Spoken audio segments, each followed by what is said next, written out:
Greetings and welcome to Spirit Grooves, channel about different kinds of awareness. And in this segment, we're going to talk a little bit about mentors, and particularly a particular mentor that I have, so that you can have an idea of what having a mentor is like, and some of the teachings that and we're talking about esoteric inner tradition, right? So this is about a teacher that I had called Andrew McIver. So this is the life and teachings of Andrew Gunn McIver. Now, although I've had a lot of ups and downs in my life, like many of us, I have been very fortunate in the area of having perfect life teachers and guides. Of course, I had to want them.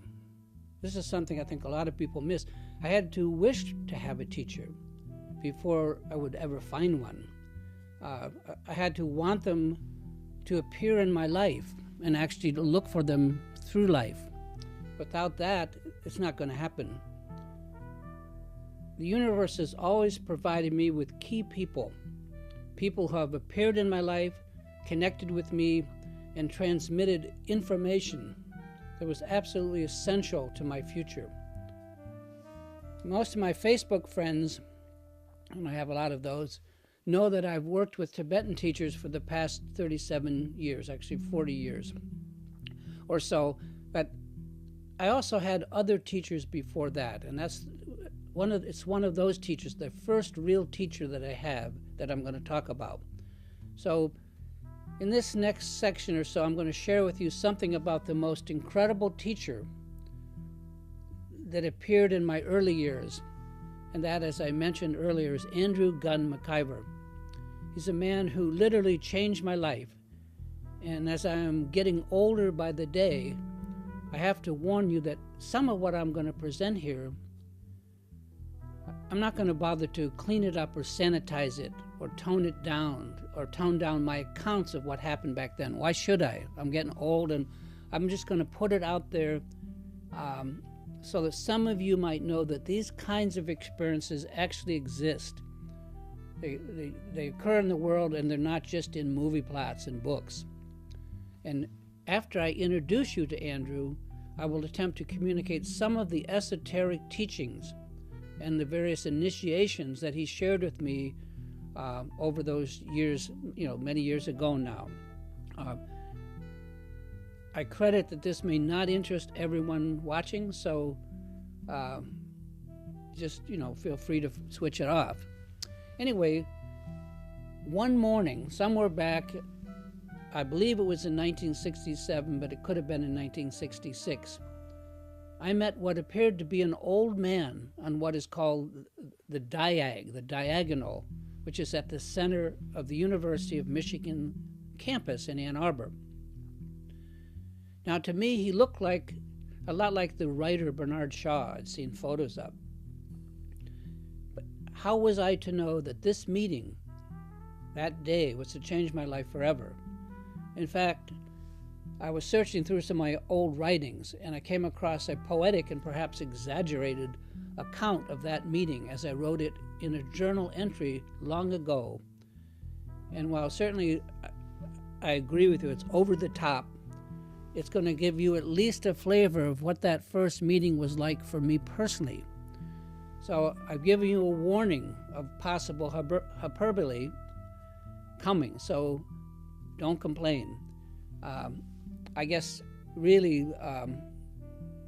we have to call some of what I'm about to read to you poetry, or at least inflamed prose. And I'm going to quote from that old journal, and I'm just going to try to say it as I actually experienced it and not worry about what you think. You can think what you want. And here goes.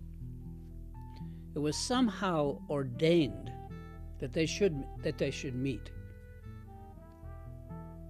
in the universe, in this universe, it was permitted to happen. Preparation for this kind of meeting began far in advance. Perhaps they first put on their disguises hundreds of miles, or maybe hundreds of years apart, lifetimes. And even the heavy layers of flesh were hardly adequate as they reached each other in that first moment. And this moment was on that university diag. All others around, even near, wore protective glasses and thick shielding. The light which was all around was white hot, and its heat had hidden them in this kind of white sphere.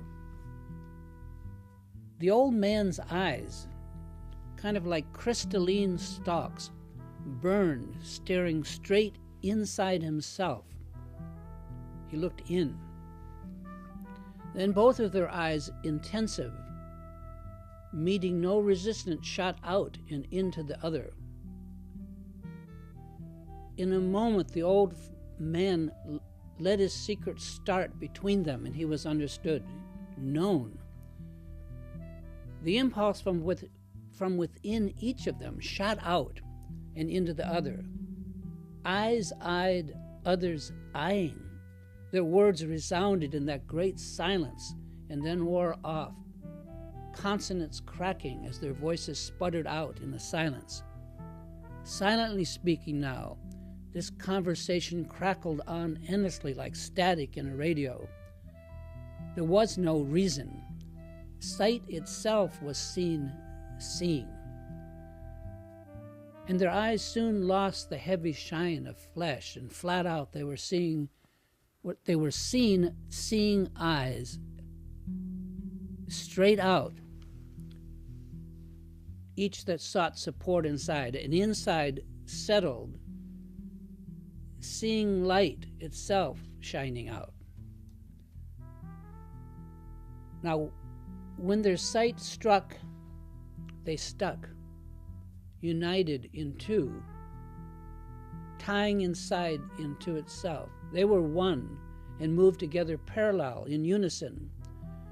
They shared and saw that seeing, and in unison they sought to set inside each eye a sharp strength. They were inside insight. Mind moved. They were of one mind.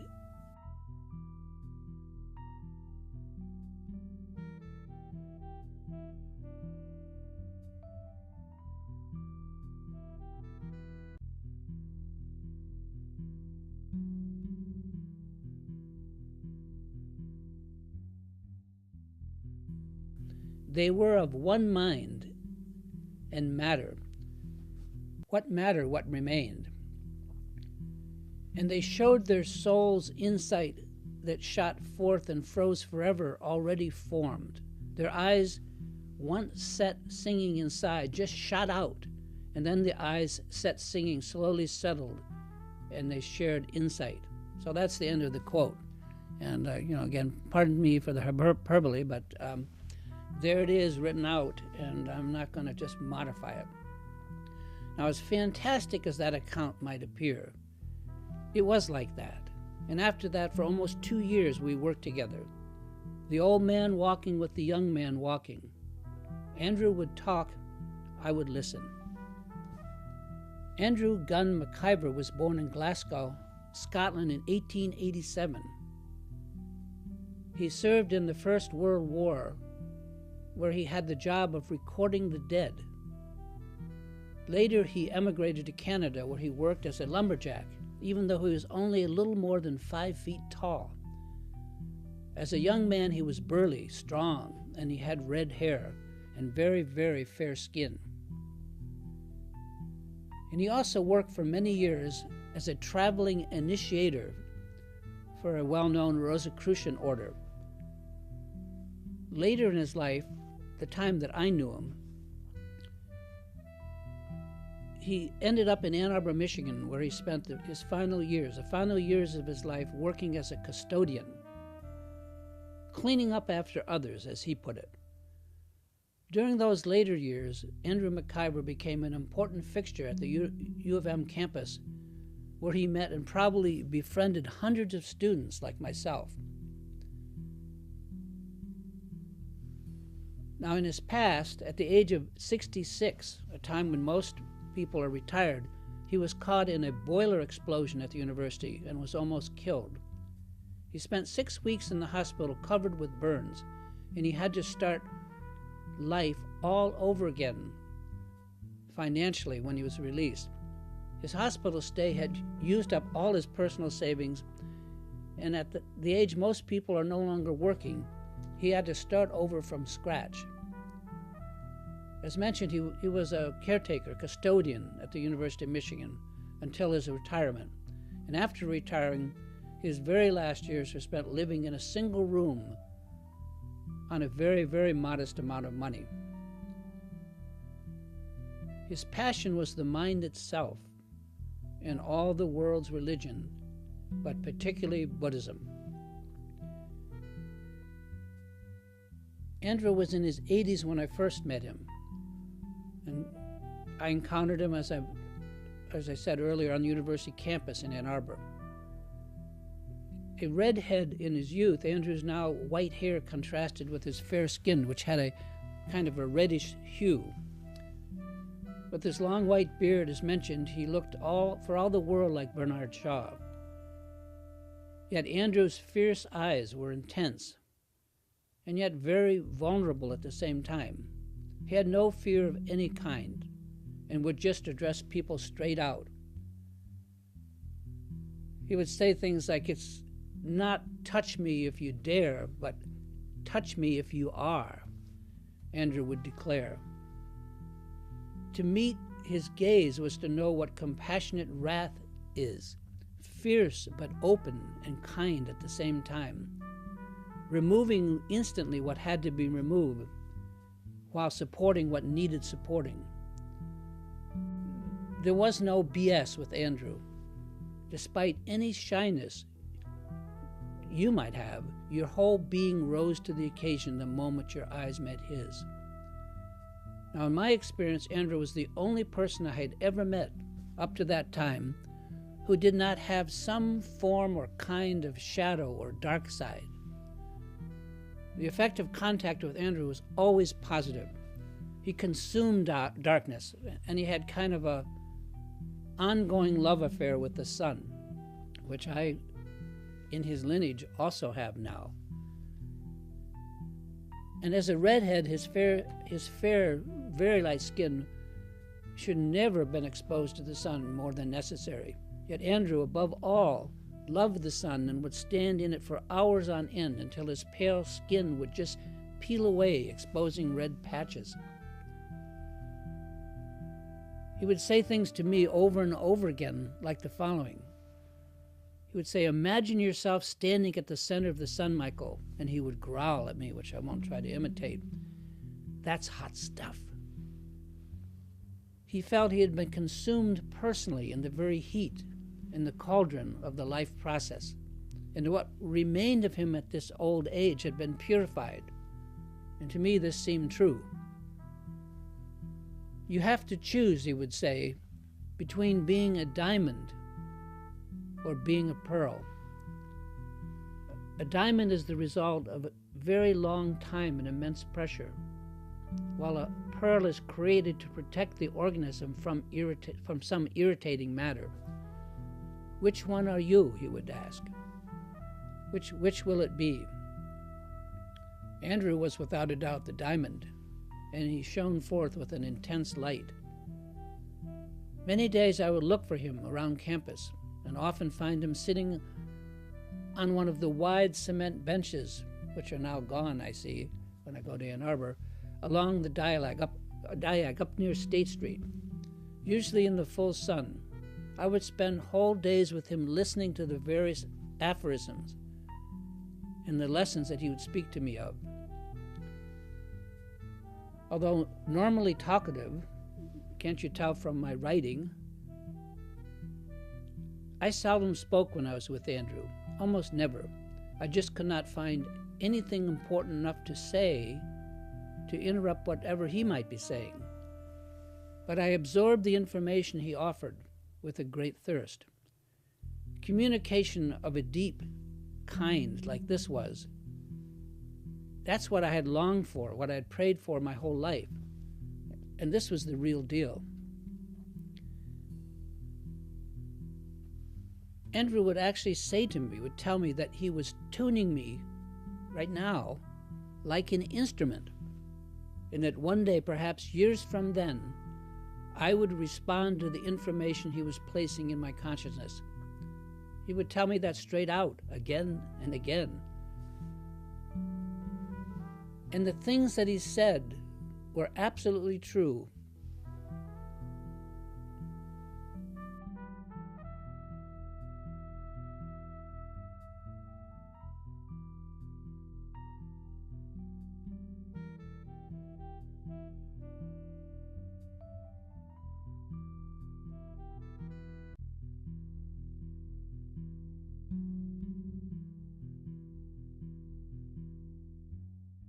And, like sometimes after 10 or 12 hours of listening, I would be with them that long. I would be so exhausted as I stumbled home that I felt that I would have to be sick and throw up. It was like chemical radiation. The information he shared was that strong. Andrew spent a great deal of time in the libraries of Ann Arbor, particularly in the Ann Arbor Public Library at the corner of 5th and Williams. That's where he would read intently on most Eastern religious topics. Then he would write out short quotes from various books on little 3x5 slips of paper. Each piece of paper had writing on both sides. I kind of inherited them when he died because I had to take care of his effects. And there were thousands of these little 3x5 pieces of paper, all carefully written on. The sad thing that I want to tell you about here is that the reason he wrote down the quote, these were all quotes from books. And he would say from what book and what page and stuff like that. But the quotes were never as profound as what he was using them for. I only had wished that he had written out his ideas in his own words. His juxtaposing of the quotes was more brilliant than the original quotes, is what I'm trying to say. So if you can, think about that for a moment. That should tell you a lot. Andrew would not only repeat certain themes or sayings, he would ask me to memorize and recite them. And he often did this in front of others, sitting around Circle Bookstore, which was my brother's metaphysical bookstore, where I worked and I did the astrology charts and stuff, and I taught classes there eventually. It was the local metaphysical bookstore. There, around a low circular oak table, Andrew would ask me to remember and recite particular aphorisms in front of a group of others who just were buying books or gathered there. I was often embarrassed because my memory, like being on the spot, was not always that sharp. But it was a sign that Andrew took some stock in what he was drilling into me. I think I mentioned that he had been for many years a traveling initiator for a Rosicrucian order. He was familiar with almost all branches of metaphysical and occult wisdom. His reading was vast. He was very familiar and worked with the Max Heindel school of Rosicrucianism, and he knew their book, Cosmo-Conception, inside and out. He was also familiar with astrology, numerology, occult science, just about every kind of metaphysical study that you could imagine. But he was perhaps most interested in Buddhism, in all its forms, but particularly in Zen Buddhism, and also Sufi wisdom. During my years with Andrew, he initiated me into a lineage of esoteric knowledge. Now, some of that I'm going to try to share with you here, if I can find the proper words. As mentioned above, Andrew would tell me that he was reading this deep esoteric knowledge like you would write out a script, deep into my mind, into my consciousness. He literally would say that he was tuning me like you would tune an instrument, and that many years from that time, I'd remember. And this knowledge that he was putting in me would come alive and live on. Now think about that. This was a powerful experience for a young guy that had had no mentors. And I'll give you just one example of something that he would repeatedly say to me.